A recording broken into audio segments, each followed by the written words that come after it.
Le voyage du petit pèlerin, chapitre 18. Petit Chrétien reçoit son armure. Chrétien passa 3 jours entiers au palais magnifique. Le second jour, discrétion lui permit de voir l'arsenal. C'était une grande salle dans laquelle se trouvaient réunies des armes d'espèces diverses, à la disposition des serviteurs du roi. Chrétien vit des casques brillants, des boucliers, des cuirasses en airain poli, puis des épées étincelantes et des chaussures ne s'usant jamais, à ce que lui expliqua Charité. Il remarqua que ces objets n'étaient pas tous destinés à des adultes, car certains casques auraient été trop étroits même pour lui, et des épées si courtes qu'elles ressemblaient à des jouets. « Est-ce pour s'amuser » s'informa-t-il. « Mais non, c'est pour les plus petits pèlerins, » expliqua Piété. Alors il ne put s'empêcher de s'avouer qu'il aimerait beaucoup avoir une épée et un bouclier à lui et devenir un vrai soldat du roi. Piété s'assit auprès d'une des fenêtres de l'arsenal et raconta à Chrétien quelques hauts faits accomplis par les fidèles du roi.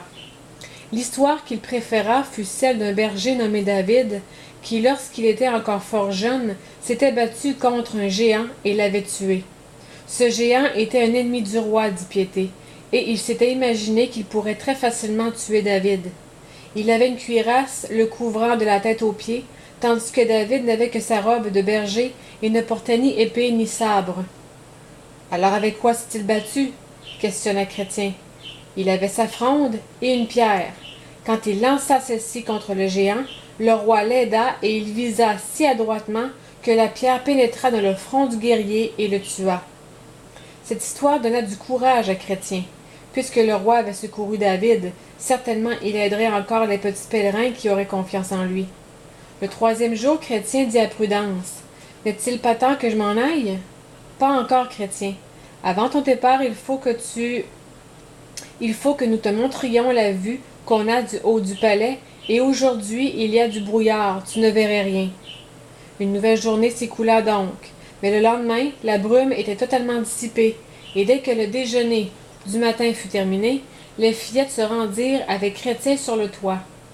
Celui-ci étant plat, on pouvait facilement s'y promener et s'y asseoir.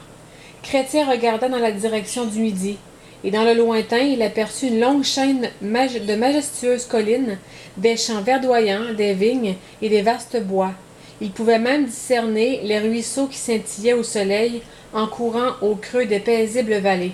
« Oh, que c'est beau !» s'écria-t-il. « N'est-ce pas ?» acquiesça Piété. « C'est la terre d'Emmanuel, et le chemin du roi la traverse. Ces hauteurs sont les montagnes des délices, et là tu verras les portes de la céleste cité. Y arriverai-je bientôt? Je ne sais, tu ne peux pas marcher très vite. » Au même instant, les enfants entendirent la voix de discrétion qui les appelait. « Il faut que nous laissions Chrétien partir de bonne heure, pour qu'il arrive dans la vallée avant la forte chaleur. »« Je suis prêt, » dit Chrétien, mais Charité l'interrompit. « Non, maman, n'est-ce pas qu'il n'est pas prêt? Nous avons encore quelque chose à lui donner. »« Oui, fillette, répondit Discrétion, et elle amena Chrétien dans l'arsenal. Entre ce palais et la cité céleste, les ennemis du roi sont parfois redoutables, et les petits pèlerins eux-mêmes ont besoin d'être armés. Chrétien rougit de plaisir en voyant que vraiment il allait avoir une armure qui serait à lui. Discrétion et ses filles paraissaient heureuses elles aussi. « Je suis content de te voir devenir soldat, dit Charité, et Chrétien aurait bien voulu que Christiana soit là. » Pendant qu'elle lui choisissait un casque, Discrétion lui recommanda. « Il faudra prendre grand soin de ton armure, petit Chrétien, et veiller à ce qu'elle soit toujours propre et brillante. » Alors Piété lui remit un bouclier, juste assez grand pour le protéger, et cependant pas trop lourd à porter. Prudence lui attacha une épée au côté, et Charité lui mit des sandales. Puis lorsqu'il fut équipé de pied en cap, Discrétion l'embrassa comme elle l'avait déjà fait plusieurs fois. « Que la bénédiction du roi repose sur toi, mon enfant.